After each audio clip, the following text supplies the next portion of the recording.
Hey folks, thanks for joining me for another devlog for Dauphin, my 2D RPG about a marine biologist that I'm building with Godot. Today we'll be kicking off part 2 of my refactor of Dauphin's combat system. A couple weeks ago I decided it was finally time to upgrade that old placeholder combat system that had been in place for years and really breathe more life into it, make it more customizable, and of course make it more fun for the player. In part 1, I really tried to improve the foundation of how I set up attacks and weapons for the player, and a big part of that was defining my attack data resource abstraction here, which gives me a consistent way to describe some of the behavior of all the new attacks that I want to add to Dauphin. That new attack data class goes hand in hand with some updates made to my base weapon scene here. You can see we have export variables for primary and secondary attack data. That tells my weapon what attacks to create when the player provides the input necessary to execute those attacks. Those updates, along with some other improvements, have already made combat feel a lot better in Dauphin. Things feel snappier and are generally more flexible in terms of the directions in which you can attack. And with that new attack data architecture, I've been able to easily create some new attacks like my Coral Spike AoE attack here, which is really cool. If you happen to catch the last episode, you'll notice that in the past couple weeks I've made some big improvements to that Coral Spike AoE attack. It's no longer looking like a bunch of flames coming out of the ground. It actually looks like coral. They are distributed more evenly in a circle and appear in kind of a staggered way for a better effect. And you'll also notice up here in the top, they are consuming a charge that the player is building up, specifically when the player removes corruption from an organism. So this is something that was really good feedback from the last video, people saying, well, why not just spam that AoE attack? I'm experimenting with this charge system that allows me to kind of limit how much the player can use it. Something I do like about it is that if you do use that AoE attack to clear corruption from a lot of organisms at once, you pretty much get all that charge right back, so you can use it pretty effectively to clear corruption off of an island like this. So where do we go from here in part 2 of this refactor? With those foundations in place, I really want to move on to some new combat-related behaviors for the player, specifically dodging and parrying. I think it'd be great to have a dodge mechanic so that the player can quickly move a short distance while invulnerable, at the cost of some of my existing stamina system that the player uses currently for sprinting. After that, I'm interested in just continuing to create some new attacks to see how this combat system feels. I think one secondary attack in particular I'd like to have is some type of block attack that, if timed correctly, could parry some incoming damage from a corrupted organism. I think this is going to be some really fun stuff to build, so I'm excited to jump in here. It is Sunday afternoon right now. I've probably got a couple hours of dev in me this afternoon. We'll catch up once I've made some progress, either later today or tomorrow.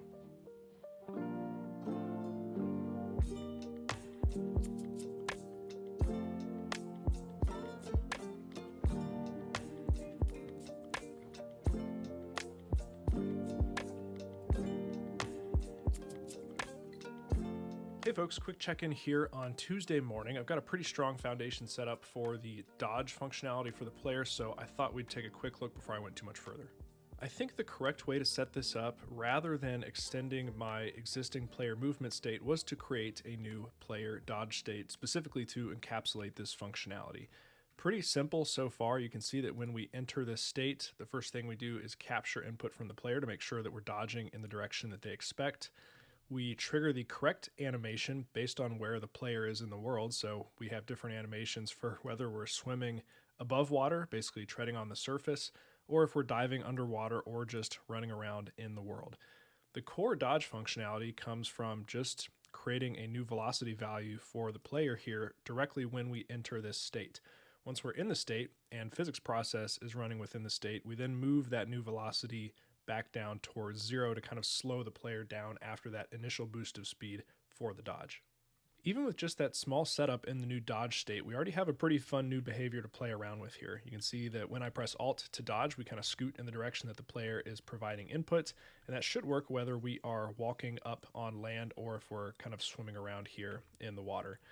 There's obviously a lot more to do here. I would like things to be a little more balanced in terms of how far you dodge while you're swimming versus running around. And even those values right now are hard-coded. It'd be nice to tie those into my player stats so that you can maybe equip gear that would help you dodge further and faster. On top of this, two big changes. I want the dodge system to consume stamina, similar to how sprinting consumes stamina. And I also want the player to have some invulnerability frames during the dodge so that it's easier to actually dodge these interactions with corrupted organisms. All right, good start here. I'm going to get back to it, and hopefully we'll catch up next time once I've actually completed the dodge state and we can move on to some new attacks and the blocking and parrying functionality.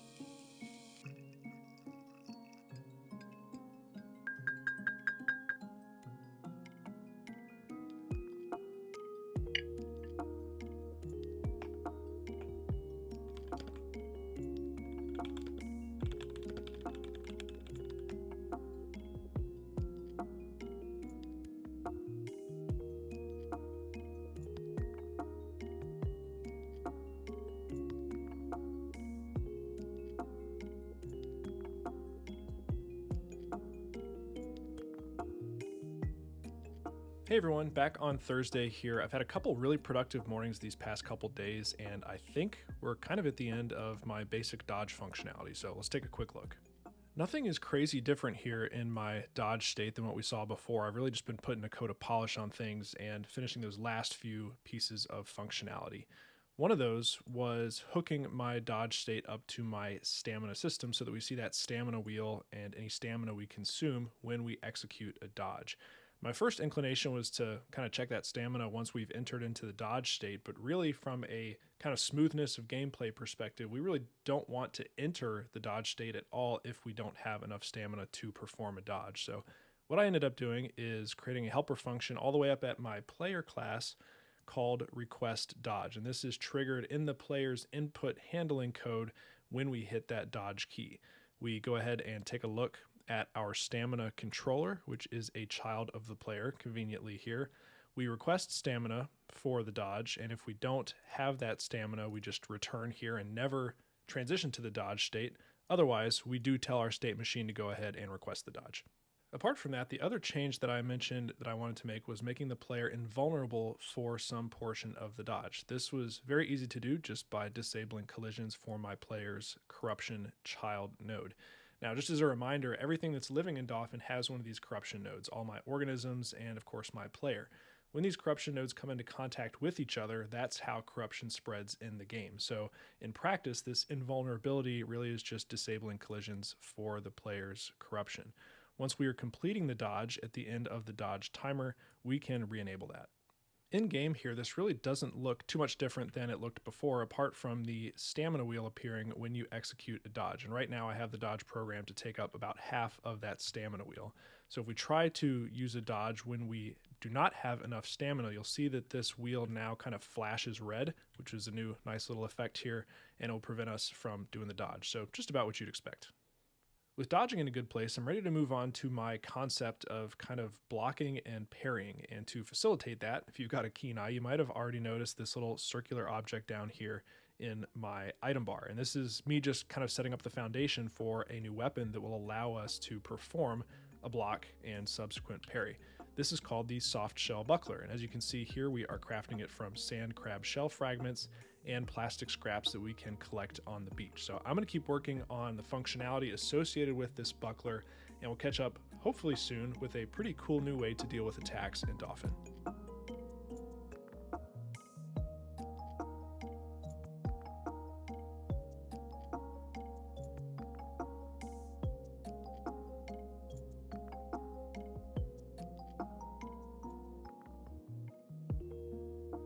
Hey folks, welcome back to Tuesday morning for what will probably be the last update of the devlog here. I unfortunately have not put as much polish on this functionality as I'd like, which you will probably see, but it happens to be the Tuesday before Thanksgiving and I've got some time off with family coming up here. So I'd love to wrap this up.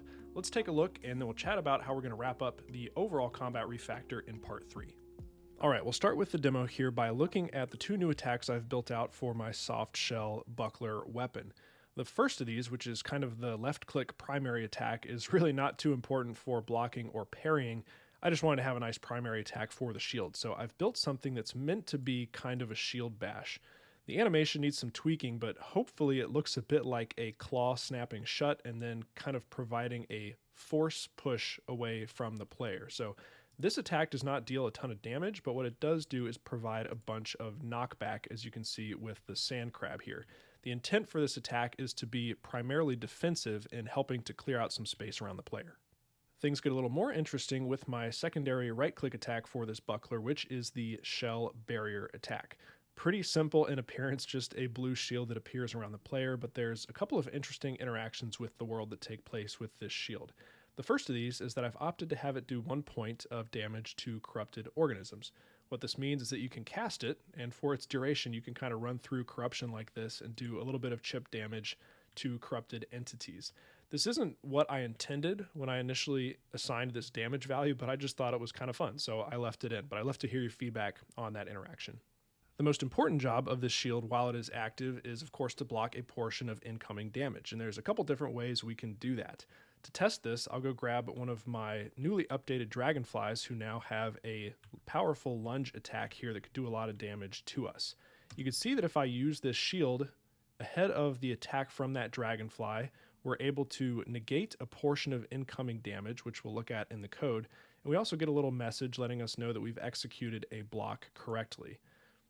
Now, if I want to try to time this a bit better and activate it sooner to when that attack is going to be making contact with the player, see if I can do this. I will execute a parry. What that's going to do is reduce even more damage that the player takes and also reflect a portion of that damage back to the dragonfly, who, as you saw there, is now cleansed from corruption. So there's a couple different ways you can play with this attack and be rewarded for smarter gameplay and good timing. So let's take a look at that in the code. First, we'll take a look at the shell barrier attack, which is the attack that's executed when we provide the right-click input to that particular weapon. There's not actually a lot of code in here, as you can see. We're entirely relying on the functionality of this child shield scene, which we'll take a look at in a moment. When we execute, or basically start this attack, we are doing a couple things. We're setting block enabled on that shield, and we're setting parry enabled on that shield, and you can see those called right down here. The key is that we don't want to be parrying for the entire duration of the block. We really only want to reward the player with a parry if they've timed it particularly well at the start of a block. So you can see to accommodate that, we have two different timers, an attack timer and a parry timer. Once that parry timer expires, we'll continue blocking, but we'll go ahead and disable parrying. So this is how we're really controlling the functionality of the child shield, which is going to do this blocking and parrying for us. Here in that shield class, we have a few important things going on. First, we'll take a look at set shield enabled and set parry enabled, which we just saw called from the parent attack class. When we enable the shield, we flip a flag, we actually turn on collision for the shield, and importantly, we disable collisions for the corruption node of the object that we are shielding. In this case, the player is the object that we're shielding, so we provide the player's corruption node as an input here so that we're able to disconnect this from any kind of collisions while the shield is manually taking care of those collisions, which we'll see more of in just a moment. When this shield detects a collision with a corruption object, we're going to call this helper handle corruption collision, which is going to decide how to proceed from there. In this function, the first thing we do is check to see if parry is active. If parry is active on this shield, we don't want to just block the damage, we want to reflect some of it back to the attacking object. So we call handle parry here. We apply corruption to our shielded corruption, which again is coming from the player. We still want that corruption to take some damage, but you can see that we're subtracting a portion of that damage based on a constant we have defined above.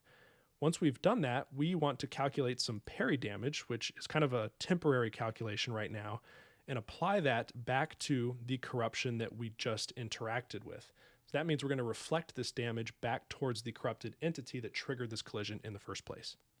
If we're handling a collision and we're too late for the parry, and this is no longer active, we simply apply corruption damage to our shielded corruption at a slightly higher percentage. So I think right now we are blocking 50% of damage with the block and blocking 80% of damage with the parry. I'm pretty pleased with this first take for this functionality. I think it works pretty well on its own, but it also works quite well in tandem with a more aggressive weapon like my initial coral wand. It kind of creates a more dynamic combat situation where you can go in aggressively with the wand and start removing corruption, but once you get into a situation with a lot of corrupted organisms, you can very quickly switch to this buckler and take a more defensive stance and try to do some crowd control to make more room for your primary weapons. So it's starting to introduce a more dynamic feel to combat, which I really love. I have a couple of objectives moving forward from all this progress this past week. The first is, of course, continuing to polish this so that it feels a bit better to play, but crucially, I also want to put a lot of focus on sound design. There are currently no sound effects for any of these attacks or dodging or blocking and parrying mechanics, and I personally feel that these make a whole lot of difference in combat feel, even in kind of simple looking 2D games like this. So this is going to be a big focus for me moving into the next few weeks. In addition, I'm also going to set myself the goal to build probably between 6 and 8 more weapons, each with 2 completely new attacks to accompany them. One of the biggest takeaways from this week is that having 2 weapons that I can switch between dynamically is making such a big change in the feel of combat, and I want to continue to explore this and really learn what attacks make sense for Dauphin and some of the combat I'm building so far, and help that really shape the direction that I want to take this into the future in terms of what types of weapons I want to have, what types of attacks I also want organisms to have, and what the player can look forward to collecting and finding in the world when it comes to exciting new weapons. Apologies for the somewhat abrupt end of this episode, but I hope y'all are looking forward to some time with family over the holidays as much as I am. Of course, I want to give a big shout out to the folks who support this channel and Dauphin's development on Patreon. My Grammy supporters this month are Kyle Van Riper, David L., and Ben Van Dyken, and my beta supporters are Mike Conway and Jeffrey Zhao. Thanks again, y'all. Hope you have a great holiday, and I'll see you again soon when we wrap things up in part 3.